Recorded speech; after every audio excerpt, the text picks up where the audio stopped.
right, I want to welcome everyone. I'm Stephen Procopio, the president of the Public Affairs Research Council. I really want to welcome you this morning. This is part of our monthly series here at PAR. PAR is a nonprofit, independent, non-partisan policy think tank and watchdog. We like doing these webinars because we can bring some topics to citizens and then have the citizens ask questions. One of the big things we're looking at is the Landry administration has made a lot of proposed changes for the structure of state government and state agencies. One of which is the Department of Energy and Natural Resources. Part of that proposal that's gotten the most attention is moving the coastal industry under the department. And that's what we're going to talk about today. And we have the perfect panel to do that. We have Secretary Tyler Gray, the Department of Energy and Natural Resources, and a former PAR board member. Simone Maloz, the campaign director of Restore the Mississippi River Delta. And Representative Jerome Z. Zeringue, former chairman of the Coastal Protection and Restoration Authority, or CRA. All right, so first off, I want to sort of talk about generally some of the non-coastal changes going on Department of Energy and Natural Resources. There's a lot of stuff going on there, and I think it would be helpful if we talk about that. So Tyler, can you start off an explanation of the administration's planned reorganization, and then maybe talk about the status of the bill and what's happening in the legislature? So however you want to talk about it, or may have an image that you may want to share, org charts, any order you want to go in. Well, thank you, Stephen. I appreciate the opportunity to be here today. And yes, we have been very busy and active in looking at ways to efficiently work through some of the challenges that state government has experienced in the past. And so one of the first things I want to try to do here is utilize the technology and share my screen. I want to share an image of one of the programs we've been working on, specifically with DNR. And I want to warn everyone that at a webinar, I don't think in any of the PAR webinars we've ever shared an image before, so this may take a few seconds.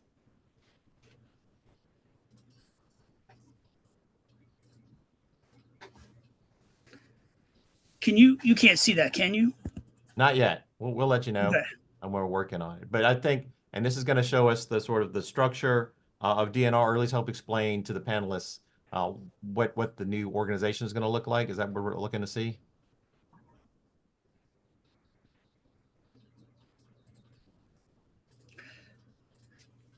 So yes, so that's that's exactly what it is supposed to do. Okay, can you see that? No.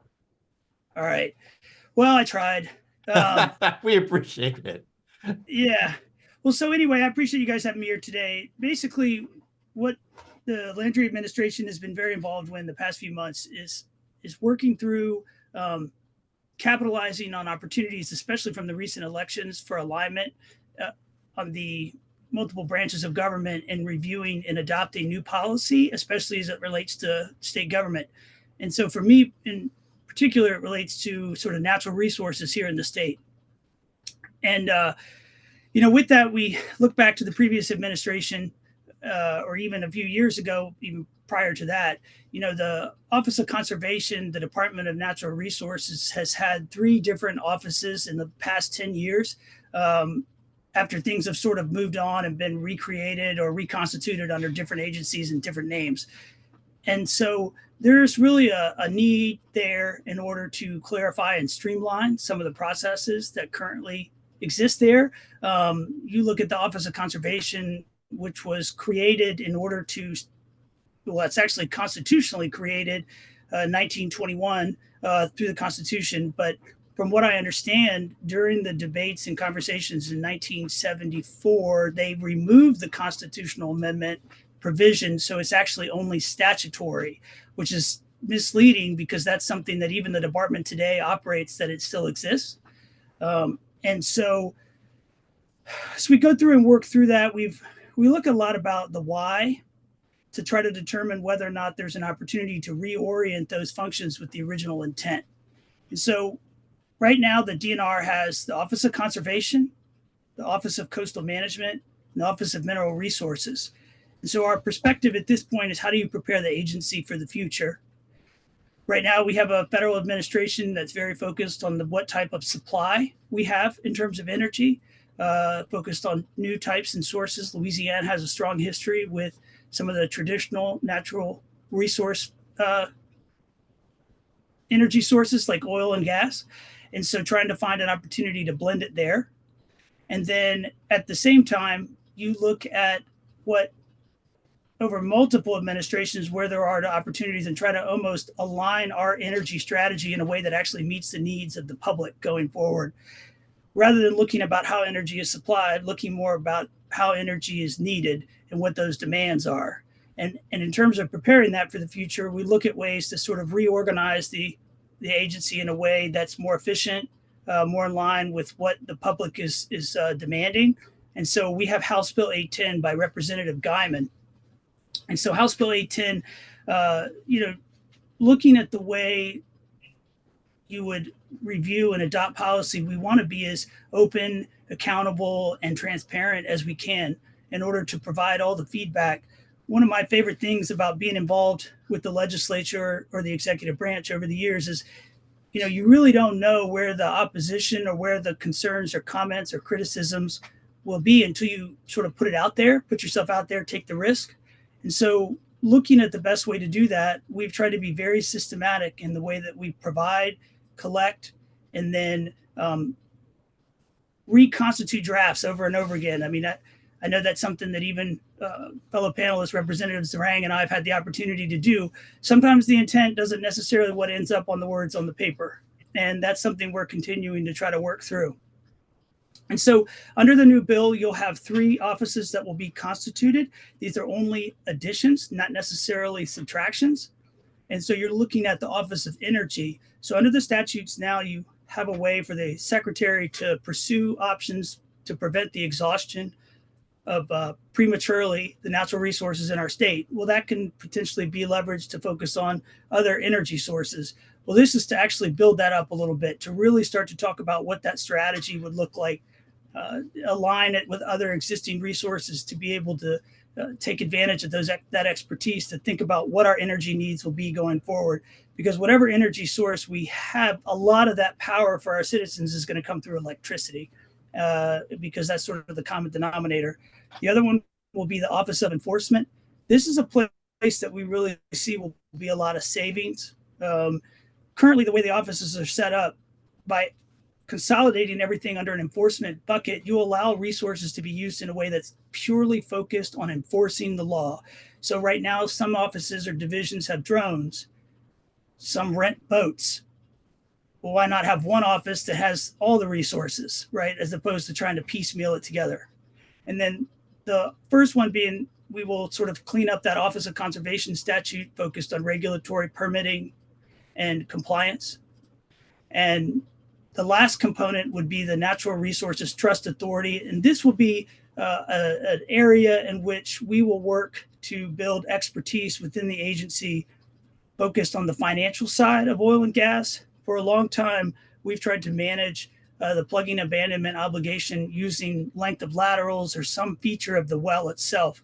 As soon as you get done negotiating with the operators what that regulation will be, it's probably inflation has priced you out of the market. So we're trying to manage the obligation more with money, less with the actual material itself. So that way the state is not on the hook for these obligations going forward, but they actually have custody of the funds that will be able to clean up that and remediate that site. And also, put that together in line with existing state functions. So create a nexus between the Natural Resources Department, State Treasury, and the Bond Commission. So that way, when we're working with CPRA, we have a tool that we can work through to generate revenue or bond or do whatever we need to do. It's really about using the tools and then specifically housing the experts in one place. And that way, you don't have some situation where people get caught doing things maybe they shouldn't do, but you're really trying to make sure that they're in line with the expertise that's needed in this sector, which is actually a huge part of oil and gas nowadays. And so want to make sure that we are prepared to manage those issues. And then the last big key, which I'm sure everyone's going to want to hear about today, is the Coastal Protection Restoration Authority. a lot of what we're proposing to do is from extensive research and talking to several people involved from the very beginning of the way that CPRA looks today. And so that didn't just happen overnight. It was evolution and way we dealt with some of the resources. But the CPRA is truly a gem when it comes to construction and implementation of any sort of natural resource construction throughout the state. The challenge is that it's limited to the coastal area. And so what we've been trying to do is work through ways in which we can effectuate that same or execute using that same expertise, but not just in limitations to a coastal area.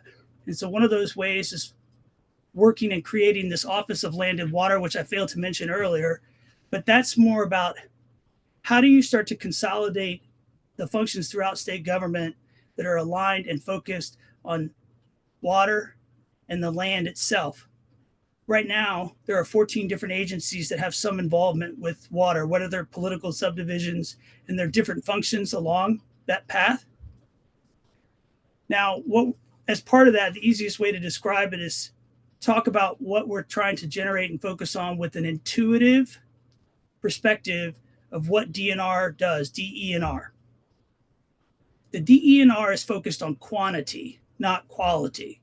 So the quantity of resources consumed, sold, mined, injected, used, that's really where our focus is. And so if we can figure out ways in order to align those political subdivisions or functions within agencies that streamline the process, we think there would be a benefit. We're not looking to reduce it to 1. What we're looking to do is maybe reduce it to 13, because that's a win in my mind. And that's in line with looking at the way the levee districts operate. Right now we have 27, 3 which don't necessarily have the funding mechanisms that were originally constituted following the Hurricane Katrina timeframe, consolidating of some of the levee districts. It's not about trying to reduce or go after it. It's more about, is this the right fit? Mississippi has 2 along the same river. So just trying to evaluate whether or not there are opportunities there to streamline the government, streamline state government.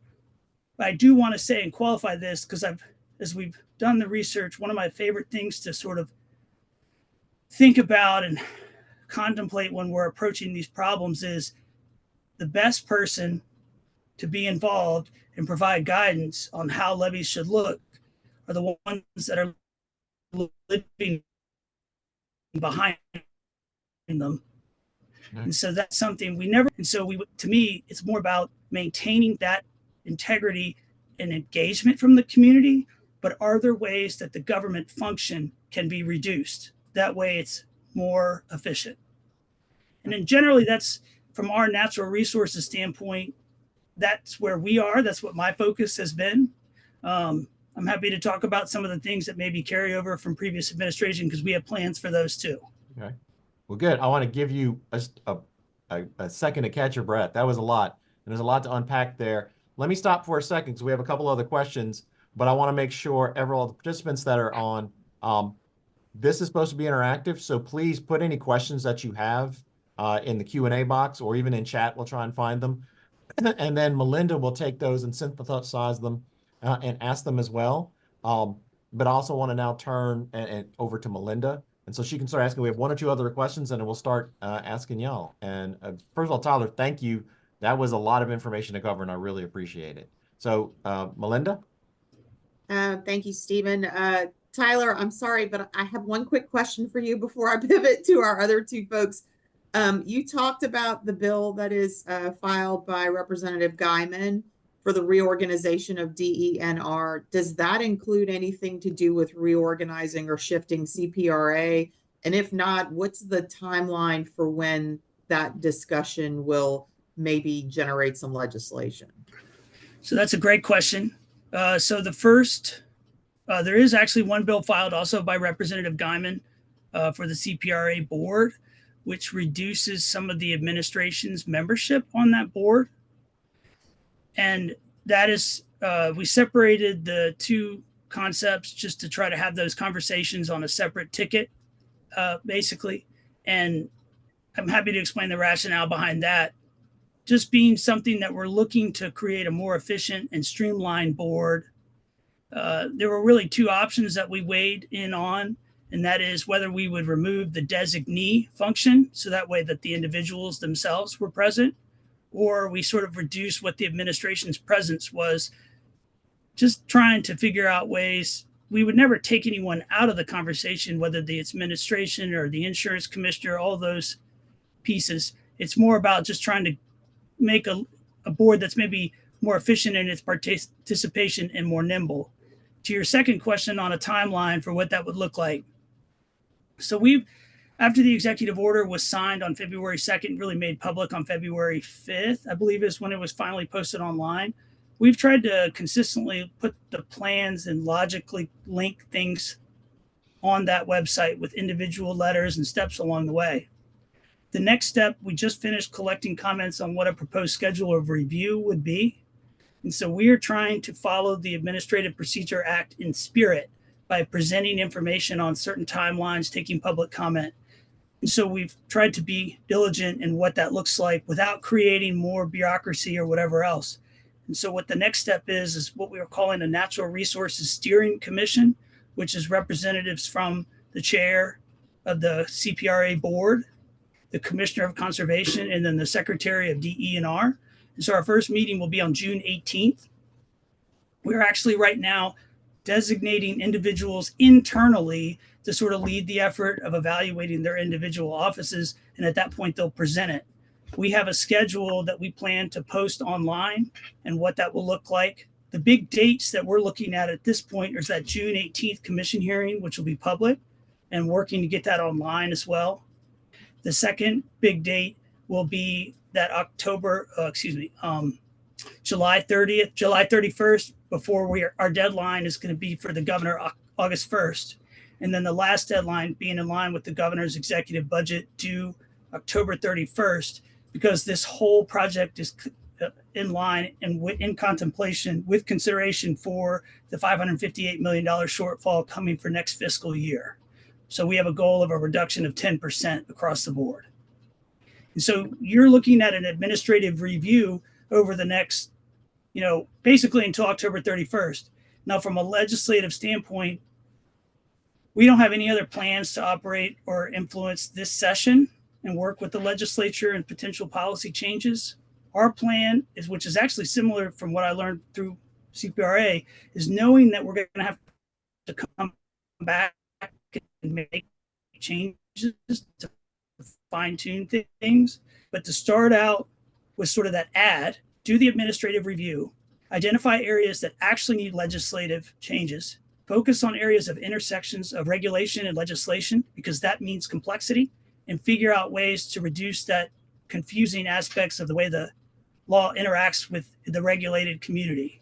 Ultimately, we plan to have everything done publicly available by October 31st. Well, at that point, we're going to have 5 months to talk about what those revisions look like, fine tune it. So by the time it's at the legislature in this 2025, it is fully vetted. We know where the issues are. We can identify them, accept them, and then talk about what the decisions were made and why they were made that way. Okay, thank you. I'm going to give you a break now and switch to Z. Since you obviously once led CPRA, so you have a good understanding of the current structure and how it works. Can you talk about, I think it's always been confusing to me, the role of the governing board versus the role of the executive director and what their authority lines are? And are there any things that you think should be adjusted or reworked based on your experience at CPRA? Sure. Good morning, everyone. Wow, I wanted to, first of all, thank you all for having me on, but also appreciate Tyler and his office and his staff in working on trying to address or answer the questions that have been raised. There's been a lot of talk about, CPRA would be subsumed within DNR and then we're going to lose its functionals. But I feel confident that that's not the case, that it's not intentional to just take them and put them within DNR. But that being said, the point of changing something for the sake of change is something that I think we need to be cognizant of also, and understanding the fact that CPRA resulted from trying to consolidate and doing exactly what Tyler's talking about, and consolidating the aspects within the previous DNR and DOTD to address the critical need for coastal restoration and protection. So with that, the function that it was created, and again, I was, when we started this in 2008, Garrett brought me on board and we went through the process of, you know, we always talked about building the airplane while we were flying it kind of thing. And part of the board and the intent of the board was to provide the opportunity for stakeholder engagement, getting the public involved, getting representation across the state as to those entities, as Tyler mentioned, have any function or influence or some associated within their agency related to water, coastal restoration, and protection.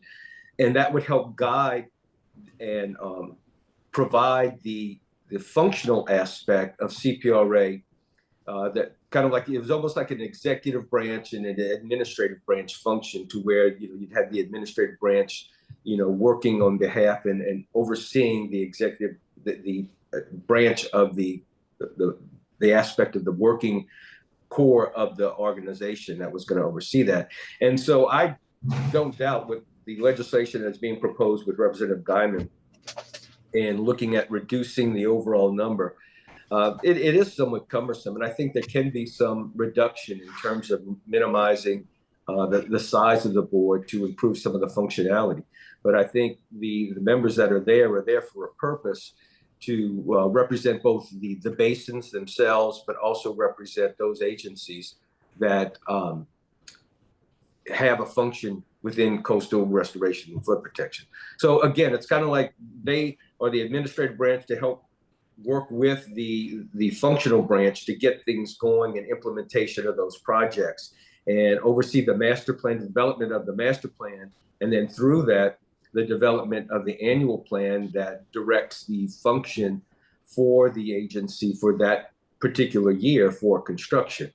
So it works quite well. I think there is, you know, I can look at several agencies within the state and cite the need for, and even Tyler recognizes the fact that DENER is working toward restructuring, which frankly, I agree with, they need, but we can look at DOTD, LDH, others that are in desperate need. But I would offer that, you know, one of the few agencies within the state government that is the most effective in terms of both looking at the size of the budget and the personnel and what they produce with the magnitude of responsibility that they have, is one of the most efficient and effective organizations in state government. And tweaking it for the sake of tweaking it, it wouldn't make sense. I think if anything, we need to ensure that it maintains its purpose in using science and technology and using those aspects of engineering and science to direct its purpose and the priorities that are established within the program to develop restoration and protection throughout the coast. I also agree with Tyler that there could be an opportunity that it would make sense that if those are the primary functions of which CPRA does a great job, if we're looking at efficiencies that maybe, you know, with the watershed initiative and other things have demonstrated that there are restoration and protection functions outside of the coast, that I think we could maximize and create some efficiencies in utilizing CPRA to work through that. But I think it's building on those capabilities, not necessarily putting them into another department for oversight. And I'm not sure, Melinda, if that answered your question, but it did. You actually anticipated my follow-up question, so thank you for that. Simone, let me ask you on behalf of the stakeholder groups. Obviously, once the suggestion came up that CPRA may be moved or reorganized in some fashion, that drew a lot of concerns. People got very antsy very quickly. Can you talk through why you think the stakeholder groups have concerns about a potential reorganization or adjustments to CPRA? Yeah, thank you, Melinda, for the question. And again, I'm happy to be here as well. Everybody knows we had this catastrophic event in 2005 and we needed to and were forced to change the way that we did business here in coastal Louisiana. We could no longer have levees working outside of natural resources or conservation or restoration. And so we changed all the rules, and it was not easy. It was very difficult, but every step along the way, all the way back to even the constitutional amendment that dedicated GOMESA dollars, all of it was an educational opportunity to involve these coastal communities, which are on the front line of this, to tell them about how we need a science-based master plan, how we need to make strategic investments in our coast, not just for tomorrow, not just for quick fixes, but for the long term. And you've seen that develop over time. We have made intentional movements, and that's not just because of the coastal NGOs, who, by the way, are like a constant, right? We've been through multiple presidential administrations, multiple gubernatorial administrations. So we like to think that we're kind of the historians, the constants there, but this has all been really intentional, making sure that coastal communities are involved as much as possible. You've seen that reflected in the master plan and in the coastal master plan. I'm sure there's people on this webinar today that could tell you exactly how much the annual plan is today and how much that $1.7 billion is being invested in their communities. We want that. We want these people in coastal communities to have this interest and this engagement in what's happening in their coast. And so when there's any sense of any inclination of any instability, it's great that they want to know more. They want to know why. They want to know what this will change. And I think that's really just a testament to all the hard work that's been building for, frankly, almost 2 decades now, and even before that. And so we want folks to be concerned. We want them to be interested, not just on this like governance issue, but because sometimes we need them to dedicate their dollars, or we need to go to the federal government and ask for money to leverage. We need them to appreciate what risk will be reduced in the coastal master plan, when it's implemented. So I think all those are really important, and it's really all about, these communities that are on the front lines of things happening. I also think there's just a general concern of any kind of mission creep, moving beyond something. And while you may be really, really good at something, I think that's something that I think folks are like, not all water is created equal, et cetera. So I think there's also this idea that while we're really good at the implementation of coastal projects and policy and in making wise investments with our funding, that doesn't always translate to another issue. And so I think there is some concern there about mission creep. I will say, we have been, we have submitted comments in the NGO community. The coastal NGOs are engaged. We've had discussions with Secretary Gray and members of his staff, and I think they're very receptive to these concerns and to also, talking about why there might need to be some updates or some efficiencies made. But I think coastal is one of the best things, we've said this multiple times, we have going on here in coastal Louisiana. And while it's not sexy, we have a poll that says 92% of Louisianians believe in a science-based master plan. Like 92% of people don't like their grandma, right? But here in coastal Louisiana, we have built up to that. And so I think it's really great that they want to be engaged in this process. I do think that it has to continue. I think we have to make sure that we know these milestones as we're thinking about these efforts and these efficiencies. I think there has to be, no slack in engagement, because these folks are thinking about their lives, their opportunities in these coastal communities. Okay, I don't know if we've lost Tyler for a minute for the dog situation. So you're on mute, Tyler.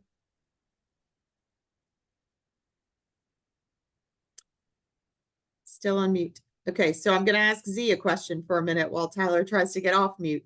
Have you looked at the CPRA board bill? And HB 806, and do you have any concerns about that specific piece of legislation, or are you comfortable with where that bill is going? So First off, I'd like to ask how Simone knows that 92% of the people don't like their grandmothers. I don't know. I think it was 72. I'm more worried about Tyler's dog at this point. Yeah, exactly. We're talking about grandmas. We can talk Ah, So dog has an issue with the reorganization evidently as well, but that aside. man, I get no breaks. I'll tell you that. Well, we'll take a bite out of your question, Melinda. So I looked at the legislation, and I don't necessarily have a problem with it, in so much as, they're removing Secretary of Transportation and Development, Economic Development, and Department of Ag, and the Governor's Office of Homeland Security. Now, again, I can also argue on behalf of keeping those entities in place because of the function that they do have and the nexus of connection with that and why they were originally put in there. But I do not disagree that it is cumbersome and that we engage, or CPRA engages with these entities, whether or not they're on the board and would be a part of it. So in streamlining and creating some efficiencies, for the most part, I don't see an issue. Now, if we're talking legislation, one of the things that I do have concern, and I'm not in any way suggesting that that's the intent of Tyler or the administration of anyone else, but if you look at HB1 and page 3, one of the biggest concerns that I have in looking at it, and I'm pulling it up right now, is the fact that there's within 3A, it says notwithstanding any other law that the function of any particular department, agency, or budget unit, statewide official may be transferred to a different department, agency, program, or budget unit for the purposes of economizing of operation of state government by the executive order of the governor. So my only concern is if there's an intent through the effort, and I agree, I'm all for looking at streamlining and creating efficiencies in government. There are a lot of things in government we can do to create efficiencies, but making sure that broad opportunity within HB1. So if HB1 passes, this gives the administration the ability through executive order to combine any particular agency or functions of agencies. And again, all about efficiency, but just if that is just out there, just wanting to know if that is any intent of being utilized in the future to advance some of these efforts. And I'm not suggesting or saying that it is, it's just there. And I just wanted to make sure we point that out. So that was HB1? That was the budget bill? Yeah, that's an HB1. Yeah, so it's just a reminder, not only was he in charge of CPRA, but he was also the chairman of appropriations. That's why his facility was probably so high. But on the substance of it, that's sort of the first I've noticed of that. I've marked it up in my bill now. So. Yeah, exactly. Tyler, let me ask you this question, sort of stemming from what Representative Zeringue is talking about and getting to some of the questions that people have dropped in the Q&A.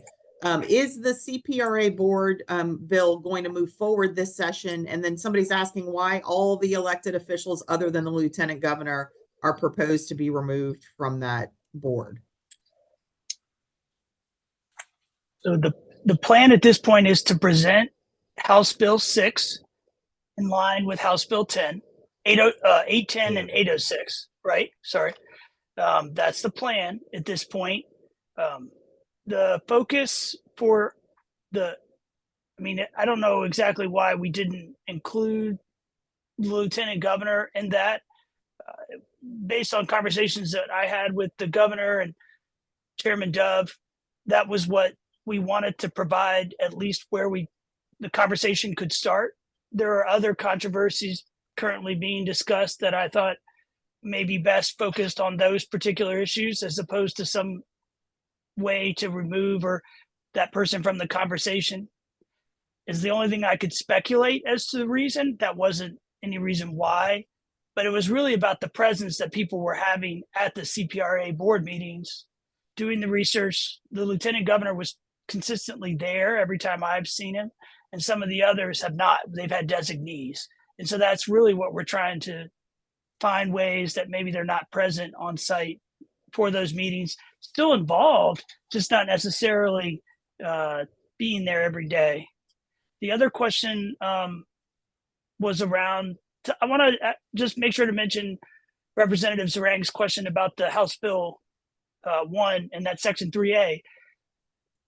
I don't, that is not something that we've discussed explicitly. I know there's a lot of other things going on within state government, and a lot of it, and would love to, maybe we should talk more about this offline, but if that's a way to clean things up, because everything that we've been doing has been trying to be above board, subject to scrutiny as part of this process. My project, right? The stuff that I've been working on. And so, last year, the Office of Conservation, Office of Coastal Management, Office of Mineral Resources, and Office of the Secretary all combined into one budget bucket. And so they did that last year before we even started on this process. So maybe that had something to do with it. I'm just not familiar with that specific part. I would assume that it maybe a cleanup piece or something like that, but that's not something we've been involved with to do that by executive order, knowing that it is the executive branch, right? It ultimately is the governor is responsible for it anyway.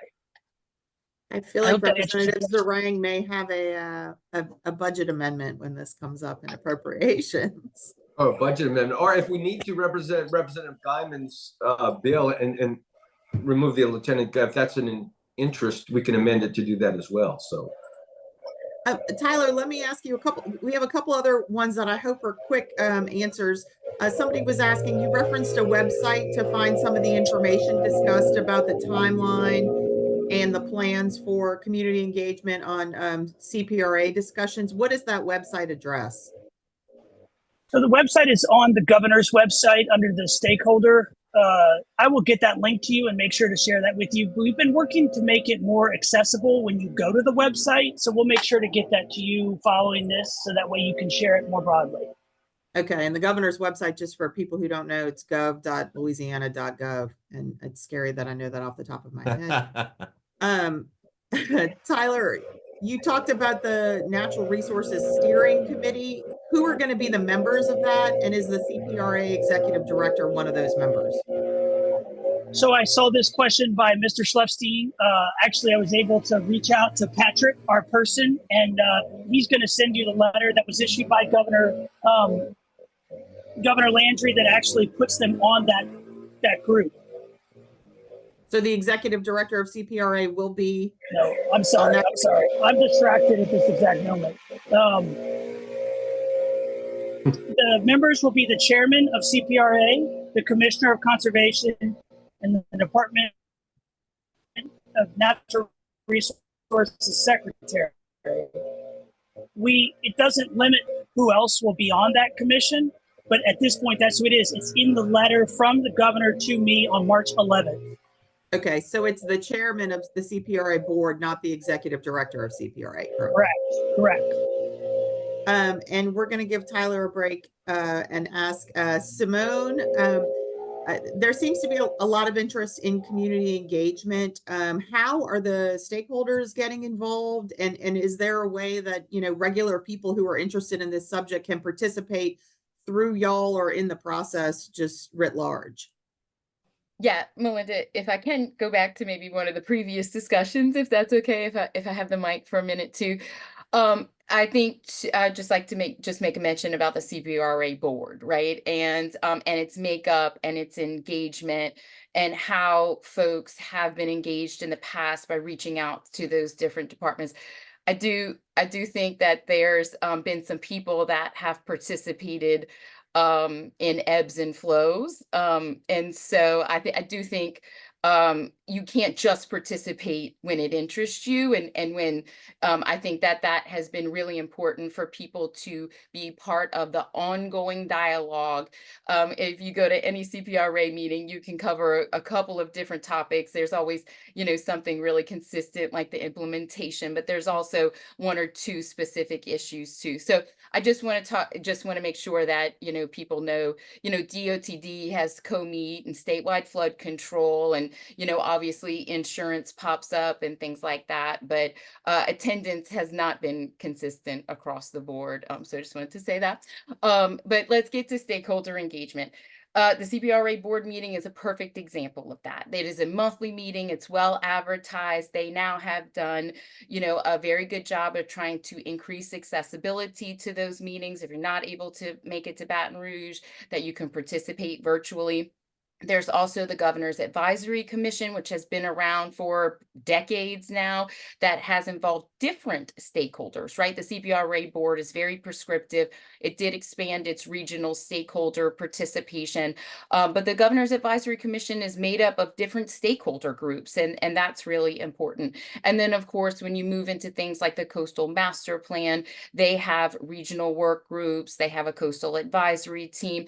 So even in this next week and in the weeks following that, we are happy to support the state. They are already beginning planning for the 2029 master plan. And it's really hard to think. We just passed the plan unanimously last year, but that goes to show you how long it takes to work on these plans, how much they think about it. And one of the very first things that they're doing for the 2029 coastal master plan is going into communities and talking about it. They've already done public engagement on the annual plan. They had public hearings on that. And so they've done a really, really good job of trying to engage folks in this process because they're really, really interested. There's other things that, the state government can't always do, and the coastal NGOs want to help fill in on that. And that includes, if we can bring legislators out to project sites, if we can bring stakeholders out to project sites, we try to find different ways to communicate to people. We go to fairs and festivals, and we've brought our CPRA partners along with us. So they've done a tremendous job and have really increased their presence in these coastal communities. But it's not a place where you can ever take your foot off the gas. And so while some of those public meetings and some of those public hearings can kind of seem boring and stale, they're really important part of the process. I will say this, though. Our coastal communities have been inundated with information, but more importantly, with things that are so hurricanes, disaster, recovery, all these things. So we try to be very, very careful on our end about information overload, asking too much of these communities, especially in Southwest Louisiana and some of the bayou communities that are frankly still recovering from some of these last hurricanes, etc. But we know that the public engagement has to keep up. And so we have to try to get, the information that they need on both implementing projects and policy that's going to impact them. And so when it comes to this process and rethinking CPRA, this is just along with everything else. There is a thirst for this information. People want to know, and they want to know what the decisions will impact. And so I think that, we're happy to work alongside Secretary Gray and his team, but this is not something that the community is going to let up on. Okay, Representative Zeringue, sort of a similar question to you. What are you hearing from, you obviously live in a region of the state that is very impacted by the work of CPRA. What are you hearing from people in your community? Do they know about any conversations about tinkering with CPRA in any capacity or possibly reorganizing it? And then what are you hearing from your colleagues in the legislature? Is there concern about any of this reorganization discussion? Well, obviously, Belinda, being on the front line and the coast, a lot of folks in my district and in the region, quite frankly, talking to folks in Southeast and even in the western part of the state, have expressed concern on how that could potentially impact. Everyone along the coast has been, always been affected by the storms, but I think they also recognize the benefit of which CPRA has provided in terms of both providing protection, planning. The whole thing too is, fail to plan, plan to fail kind of thing. And that's one thing where I think it's demonstrated how it's so important to make sure that we establish priorities and how we work forward to both protecting these coastal communities, which are so important, but also restoring and maintaining, this valuable ecosystem and the wetlands that we do have. And we have a plan unlike any other. And I think people recognize that. And people do get concerned when there has been some discussion as potentially tweaking something that for the most part, people agree has been functioning and working well. So obviously, when people hear about those things, they expressed some concern because they realize and have lived the benefit of what CPRA has provided. From the legislative perspective, they have, I would also agree that with the coastal legislators, they're aware of it, they live it. I think some concern always, you always get like the Katrina fatigue and the other issues, and we have a bunch of new legislators. And when you see a budget of 1.7 billion or billions of dollars, and we're facing a fiscal crisis, there are those who say, well, why couldn't, or how could we use this money to address other issues? Why are we just focusing on just the coast? Again, apart from the fact that 2/3 of the population reside on the coast, a major part of the economy, and it's not like we're forgetting the northern part of the state, but I think everyone needs to realize the dollars that are there are for a specific purpose and can only be used for certain things and for projects. It's not like if we wanted to say, well, we want to help out a community in North Louisiana, let's utilize some of the CPRA funding. Well, you couldn't utilize it for that anyway, because either through the BP settlement dollars or all the other funding that's there, it's specific for the purposes of achieving the intent of both the master plan and those projects. So on the coastal, I know I'm taking a long way around to born answer your question. From the coastal perspective, a lot of the coastal legislators and those in the coastal area recognize the benefit in working toward supporting and maintaining the function of CPRA and moving forward. I think it's incumbent upon us to educate all the legislators throughout the state how important that is, not just for the state, but for the nation and the region. And I think we need to continue to do that. Yeah, Melinda, too, if I could just back thee up, I do think with a new crop of legislators and lots of folks, we do hear that quite a bit on our people's side too, right? That they don't, maybe sometimes they conflate funding sources or those kinds of things. But the fact of the matter is most of this money is dedicated either by the federal government with additional protections in Louisiana's Constitution, or by things like a consent decree, a Department of Justice plea agreement.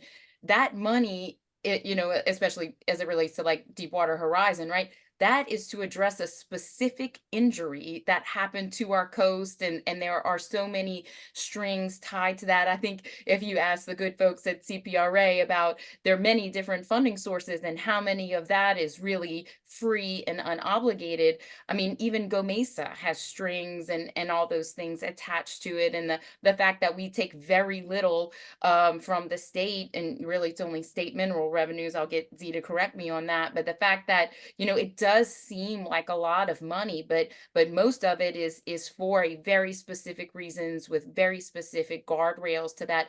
But I will say that the state has done an amazing job of leveraging those dollars and making sure that the federal government is still attracted to investing those dollars in Louisiana. You see no better example than West Shore Levee Protection and Maurepas, right? A freshwater diversion that will enhance the habitat of that area. That is what leveraging those investments do. And helping us to attract additional dollars there. But it's because we put our money where our mouth is, and we've put these guardrails, we've put these protections on there. And so we need to be really careful about not just protecting the money that we have, but we're frankly going to have to find new money, and we need to find additional money. You guys know that, and you've done your own work in that space. But we cannot revert back to the program of the 1990s and spend $100 million, $500 million a year on coastal projects. That's just not where we need to be in coastal Louisiana. So I wanted to back Z up on some of that education when it comes to the funding sources. Right. And I think it's always a challenge every time you get a new term, starting with all the new legislators who come in, that you have to start over and educate a lot of people about the work that's being done and the financing sources. Tyler, I'm going to pivot to you. I hope things are quieter in your space, but we have a question about, early 2000s, the federal government moved FEMA under the Homeland Security Department, and that obviously became a major problem during Katrina. We had some issues with how that was structured. And the person is asking, how would moving CPRA under DENR not create a similar potential problem in future administrations, if not in this administration? So I understand the theory behind the question, but at this point, there's been no proposed moving of not having that cabinet level position. So the CPRA is you have a couple of different agencies within the state government for dealing with coastal activities. You have the executive assistant to the governor on coastal activities. You have the chair of the CPRA board, and then you have the executive director. The chair and the executive assistant both reside in that governor's office of coastal activities, which is a separate organization from Coastal Protection and Restoration Authority. There's that connection to the governor. There are constitutional and statutory provisions now, including executive orders requiring coordination of all the agencies on coastal master plan activities. There's a lot of other protections in place, and the whole effort is not necessarily about disconnecting the coast from cabinet level engagement. It's more about how do you expand the authority of what CPRA is doing from a function standpoint, right? Not necessarily the agency itself, to the whole state. So that way, I believe Representative Zeringue was talking about how DOTD still has some of these flood protection provisions, the watershed initiative. There's other things that we still are yet to talk about that we're working to build better tools and better and more information so that way people can make better decisions going forward.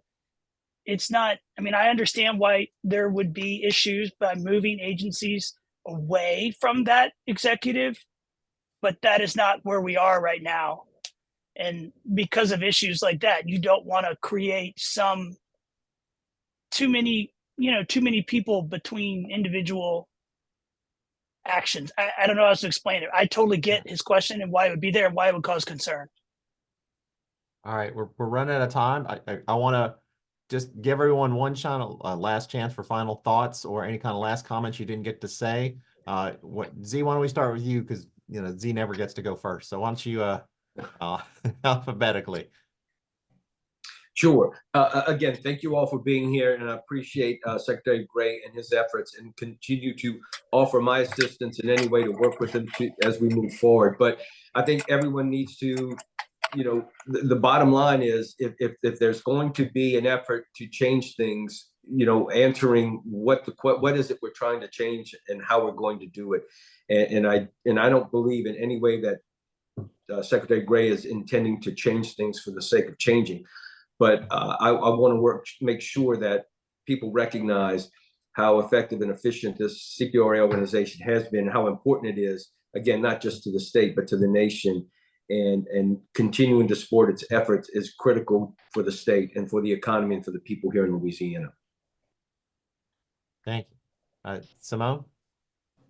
Yeah, so thank you again. But I will say, things that will remain a top priority is engagement in these coastal communities, and it's on multiple levels, right? It's implementing projects for their area, making the wisest coastal investments, making the best use of the money and time, frankly, and resources that we have, and any changes, that are reflected in governance or, however that looks, and how that affects both implementing those projects and how we spend the resources that we have. We want to help, and we have offered, and we appreciate the discussions so far, but these coastal communities remain engaged at a very high level. We need to be able to keep that up. And I mean coastal communities, I mean the legislators, I mean elected officials, and frankly, all eyes are on us. And as we approach the oil spill anniversary in just a couple of weeks, it's another reminder. We start hurricane season. It's another reminder about how much we have at stake here in coastal Louisiana, and how much, really, frankly, these coastal communities themselves have at stake. And so to make sure there's transparency in the process and open communications and making sure that it's accessible to all will be really high importance to the coastal NGOs that are represented and have been around for a long time in coastal Louisiana. And Tyler, before I get to you, I just want to, and Simone can correct me if she thinks I'm wrong, I think you have done an amazing job reaching out to some of the stakeholders You have gone above and beyond, and I think they really appreciate it. And Simone, let me know if I'm No, speaking. I fully agree. I fully agree with that. It's been very receptive. And Tyler himself directly, which sometimes is a little surprising. Sometimes you get team members, etc., like that. But Tyler himself, I think has been actively listening, and his team's been very engaged as well. So yes, I think Tyler, you missed kudos Very good. earlier, but We got that kudos on the for record. your receptiveness to the discussion. So Tyler, last thoughts before we wrap it up. Well, I really appreciate the acknowledgement, but I feel like it's really important to be engaged, because I love the way Representative Zeringue said it, which is it's not about change for the sake of change. It's about looking at things and ensuring that it's on the right path, and because we have an opportunity to do it. And I really want people to be engaged. I mean, that's a genuine plea, along with everyone else that's on staff. We have we've been actively engaging and working to recruit people that have that expertise that can reach across different areas that may be a blind spot for me personally, but it's a passion for me to be engaged. And the other thing is, I would ask that people participate. Don't be afraid to reach out, make comments. We're trying to make it more clear that you have the I am always happy to meet with anyone. I only have 24 hours in the day, and I have 3 small kids. And so we try to be as accessible as we can for all concerns and questions. And even things like just trying to go through and answer all the 3 remaining questions all at once, which is the 10% is that's a self-inflicted, just a goal. The question about coastal resources and utilization, that's the reason for the boundaries. You basically drawing out job descriptions for each agency so everyone knows what they're doing. And then the boards and commissions is a big part of it. There are 435 of them. And so we're trying to align those boards and commissions with the sunset of the agency so that they are reviewed. It's more about a process and a system, less about taking away, but making better. And there are other things I look forward to talking about we haven't even gotten to. And I really appreciate everything that PAR does in giving access. And I look forward to the continued discussion. I'm all up to defend it, because that's the only way you can improve it. So thank you for the opportunity. Thank y'all so much, Tyler. Particularly appreciate the troubles you had to get through on this particular call. We've all been there. I want to thank Simone and Z. Thank y'all so much for this. I want to thank everyone that participated. Hopefully this was useful to y'all. And also remember, this will be on YouTube. We have our YouTube channel. We will post that there probably later today. So you can go back and look and share it with your friends, and we'll get that on our social media. Thank y'all so much. I really appreciate this. I think it was a great conversation. Y'all have a great weekend. Thank you. Y'all too. Thank you. Thank you.